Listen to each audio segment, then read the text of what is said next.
आज मैं विकसित गांव की बात आपसे कर रहा हूं।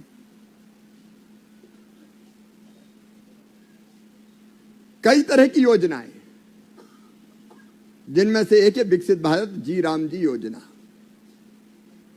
इस योजना की कई बातें हमारे सामने आ गई है, मैं बहुत विस्तार में उसके नहीं जाऊंगा। इतनी बड़ी राशि का जो मैंने कहा 2,86,000 में 8 लाख करोड़ बांटे तो एक पंचायत के हिस्से में कितने आएंगे? गणित में कौन तेज है बताएं मुझे जरा। अब कल्पना कीजिए कितना पैसा आएगा। ये पैसा पानी में नहीं जाना चाहिए भाई। इस पैसे से परमानेंट असेट क्रिएट होना चाहिए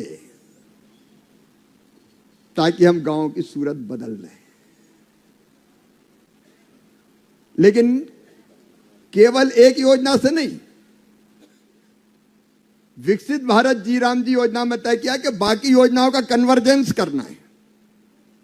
मतलब कृषि की, ग्रामीण विकास की, पशुपालन की, मछली पालन की, कोऑपरेटिव की, कई योजना को कन्वर्जेंस करके हम गांव बदलना चाहते हैं। हम ऐसा गांव चाहते हैं जो गरीबी मुक्त हो,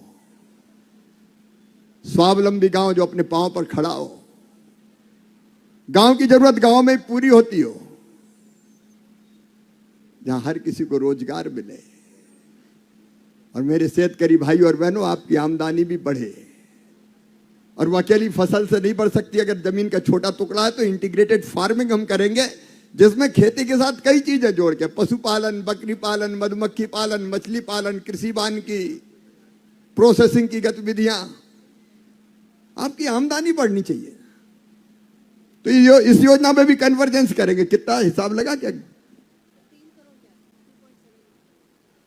इसमें लगभग 3 करोड़ के आसपास एक गांव के हिस्से में आएगा।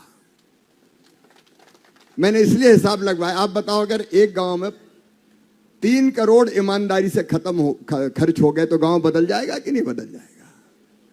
ईमानदारी से गांव बदल जाएगा। तो हमको रोजगार भी देना है और गांव भी बदलना है, और बाकी योजनाएं कन्वर्जेंस करके गांव की गरीबी भी दूर करना है। गरीबी मुक्त गांव, रोजगार युक्त गांव, संपूर्ण विकसित गांव, मोदी जी के नेतृत्व में ये हमारा लक्ष्य है और इसको हम पूरा करके ही रहेंगे आपके सहयोग से। इसलिए विकसित भारत जी राम जी योजना आई। पैसे का पूरा उपयोग, काम जमीन पे आप तय करेंगे, कौन सा काम तय करना है,